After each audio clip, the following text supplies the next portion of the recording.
That was an awesome win by the Leafs. An awesome win, but all night I was afraid. Well, obviously because not Ovechkin. No, of course not, but Aubé-Kubel. Aubé-Kubel, I thought for sure. Let's go! Give me what I want! Kick down the door! Drew, you are not doing this! Not nice! There's a giant hand! You hear yourself?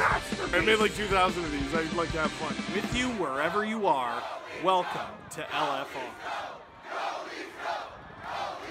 Victory puppies, buddy! Double feature. I still owe you, but you gotta catch it. You gotta, first you gotta look and then you gotta catch it. You got it! Iggy, high five. High five. Yeah, very slow high five. Imagine your friend did that. That's how they high fived you. Like Leafs win 5-1 over the Washington Capitals in John Tavares' 1,000th career NHL game. Let's talk about it. Real quick, think you know which way it's gonna go? You can make your bet at Sports Interaction. When the puck drops, Sports Interaction has you covered pre-game, live betting on all major sports, and prop bets. Want to bet? Head to sportsinteraction.com/SDPN, or why don't you check out the app? There should be a little QR code thing somewhere on the screen that's not in front of me in real life. Production 19 plus. Please play responsibly. Thank you, Producer Drew. Great job. Also, Producer Drew, while I have you, you won a cup with that guy, huh? Oh, that's mean. That's mean. The Francois helped too. No, he was great. But wow, was that not the Capitals' night? You know what? I love this. I love this. And I know how I can be with the Leafs. I know how I can react. Like, everything's a jinx. Are they played a team with a former player? Jinx. Any special night, basically, jinx. I used to be like, oh, it's military night, they're not winning, because for a number of years they didn't, but for a number of years they were bad. It wasn't that they lost on military night, they lost every night. But the special ceremony, I thought, okay. Please do not embarrass John Tavares, man. Like, he deserves so much better. And after the Ottawa Senators game, people were mad about this and mad about that, but all it's gonna take is two, and I mean 2 consecutive losses without Matthews in the lineup for the Wolves to circle John Tavares. And I started to think about stuff that's not even relevant anymore, like Tavares' first game back with the Islanders after joining the Leafs. That was, what, 2018? That was a long time ago, but I'm like, well, they didn't show up for him that night. You know when they did show up for him? John Tavares Day in Toronto, the next game after that. And people dunk on Leaf fans for that, and people make fun of Adam for that, but it was an awesome game, and it actually turned out a lot like this one. Because yes, the Leafs did surrender the first goal, but they won! John Tavares was drafted in 2009. That is during the lifetime of this YouTube channel. That terrifies me. And he is now at 1,000 games played in the National Hockey League. There's the big thing. They give him the stick. His family's out there. He's carrying his kids. So you know those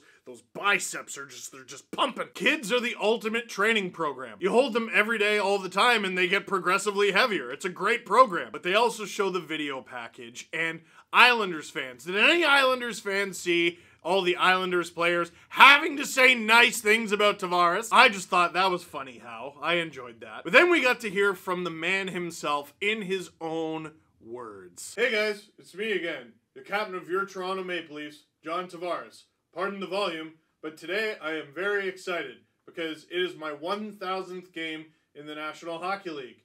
The National Hockey League is where all the best hockey players in the world play, and I'm one of them, the captain of your Toronto Maple Leafs, John Tavares. 1,000 games. Where has the time gone? So many great memories in my career, and so many great memories here in Toronto, playing for your Toronto Maple Leafs. Like, for example, that time the puck flew into our bench and everyone moved, but I didn't move because I'm John Tavares, the captain of your Toronto Maple Leafs. Playing hockey has brought me many amazing places and given me many amazing experiences, and I will list some of my favorites. Now, number 1, we have Teddy's Restaurant in Oshawa, specifically the turkey dinner that you can order and eat for 3 days. It's economical and delicious. Number 2, Morgan Riley's General Intolerance for Nonsense.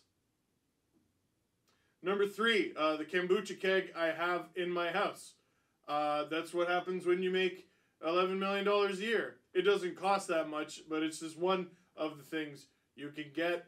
And number 4, or 1, or however the producer chose to arrange them, the departures lounge of whatever airport is closest to where the Islanders play. But seriously, thank you for supporting me, the captain of your Toronto Maple Leafs, John Tavares. This is the captain of your Toronto Maple Leafs, John Tavares, signing off. Here's to 1,000 more. No one's ever... Well, I'll try. Thank you for your words, John. I like John Tavares an appropriate amount, and that is a lot! Anyway, we can talk about the game, but I actually think it's pretty easy. Listen, it's easy to be frustrated after that first period because the Leafs were the better team. I thought they had better chances, more chances, and they come out of that period down 1-0. You take a penalty, you leave it to chance. Nicholas Backstrom hasn't scored a goal in nearly a calendar year, so he was due. I would definitely file that first period under moral victories. The problem is the climate didn't exactly call for moral victories on account of the Leafs got stomped by the Sens because of a variety of circumstances. So the second period, that's where they start taking it back. 41 seconds in, Nicolas Aube-Kubel takes a penalty. Way to go, bud. You know, the Caps have a lot of blue in their gear. I wonder, like, you ever get the Leaf Under Armour in there, Nick? Just sometimes. It's probably more comfy. Marner gets a piece of it. Tavares gets a piece of it. Chaos in front of the Capitals net. We like that. And Bunting bangs it in. Tavares with a point that was taken away and then given back by the scorekeeper because why not? Why not? 1-1. And we build on that momentous Justin Hall hand on the puck penalty. Last LFR was a bit of a write-off. It was on location. We were in Kingston. We had just recorded a podcast event. And I just sort of wrote that game off as, listen, they stunk. And then I watched some of the highlights back. Holy mackerel, is that one of the worst games of Justin Hall's career. And he followed it up with the, closing the hand on the puck penalty. Stop doing that, Justin. But, and here's the difference between the second and the first period, the Leafs killed it. Once again, banging and crashing away. Chaos, making it difficult for the Washington Capitals to do anything. Tavares gets a piece of it. He gets another assist. Bunting gets a piece of it. He's giving it away this time. The puck squirts loose too. Morgan Rielly. His first of the season! Finally! Easter Seals got a nice little shout out on TSN. You know Easter Seals, they talk about it all the time. Charity helps out kids with physical disabilities. Well, the Leafs are involved with Easter Seals, and every year they do a skate. You have to raise money to attend this skate. You raise money for Easter Seals, the charity, you raise money for the kids. And then the Leafs will come out and skate with you. This took place yesterday, and apparently Morgan Rielly was getting asked by some of the kids, hey, when are you gonna score a goal? Oh, I want to see his reaction to that so bad! But we saw a little bit in his reaction to this goal, just, complete relief. And the Leafs have a lead that they wouldn't relinquish. Less than 4 minutes later, again, chaos in front of the net. Yarncroke, who should have had 2 goals in the first period, banging away at it. Willie gets the last little chunk of it, and now it's 3-1. And then a little bit more chaos in the Capitals zone. The Capitals defensive zone was just brutal with the Leafs tonight. They were a hurricane force wind in there. Pierre Engvall in the zone, gets knocked down, gets right back up, gets on his high horse, which is him! He is the high horse! Because the top of his head is high and he skates like a horse! If a horse could skate, you could see how the hooves would, you know what I meant? And just, snipes it on Darcy Kemper. Get out of here! Get out! Engvall's 10th of the season, chases Kemper out of that net. It's 4-1 Leafs in short order in a dominant second period. Sandin took a high stick at the end of the second. That could have allowed the Capitals to get back into the game and feeling good about themselves. But once again, the Leafs kill it off. That's it. The third period saw the return of the Boa. We've talked about that. And when the Leafs play at their best defensively, you can't get anything done. Like, forget Ilya Samsonov coming up with big saves. When the Leafs are at their best, there are no saves to make. This was the only period in which the Capitals outshot the Leafs in terms of shots on goal. The shots were 5-4. If you need 3 goals and only get 5 shots, I mean, it's possible. Samsonov got in front of all of them.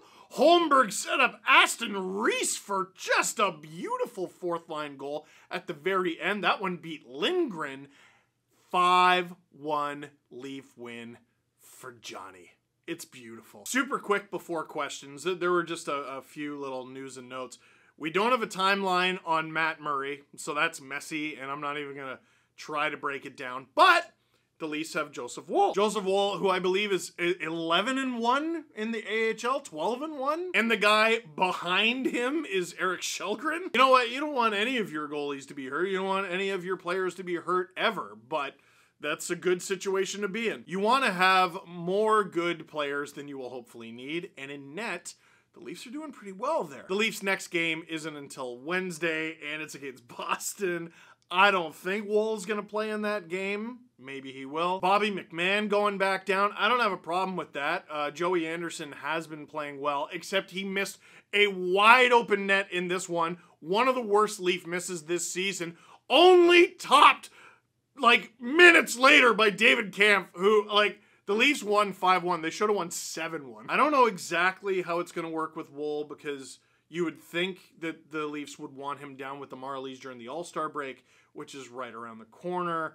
But do you have to have 2 goalies at any given moment or not? I don't remember that rule, and they change them all the time. But in the meantime, shout out Joseph Woll, whose salary more than doubled when he got called up from his AHL salary. That's not bad. Favorite Tavares moment as a Leaf? Well, I'm a little selfish for this one, but Tavares' first game back in Toronto. Oh, actually, no, it's 2.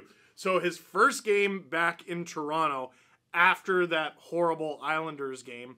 Leafs are down. I think it was 1-0 to Buffalo. And then who gets the Leafs on the board? Tavares! And everyone lost it after giving him a huge ovation before the game. The other one was I was there for Tavares' first game against the Montreal Canadiens. The Leafs did not play well, but the ovation before the game was amazing. He scored, and the team won. That's a great way to remember a game. I was at this game, bought a Bunting jersey, and he scored and got an assist. I was so happy. The Leafs were lucky to not have more goals scored on them thanks to Samsonov. Was he as awesome as he looked? See, in person, like when you don't have all the multiple angles and everything, I find it really hard to tell exactly where each shot went. And watching live, there were so many shots, especially in the third period, where I'm like, Samsonov might have made a save. He might have, but so many of them went off the side of the net. So many of them were blocked. So many of them were deflected. So Sammy was great. Don't get me wrong. Like, he's king of home ice, and he's the very clear starter right now. He's a great goalie. He's been a great goalie for the Leafs. But to me, that was a full just team defensive effort. Ah, yes. 11 points. Is it possible? So I believe what Ben is referring to is, can the Leafs catch the Bruins, who, by the way, are on their first 3-game losing streak of the season, and if the Leafs are able to beat them on Wednesday, those whispers of 11 points becoming 9 and then 7 and then all of that, they're only going to get louder. So why do you care about something like that?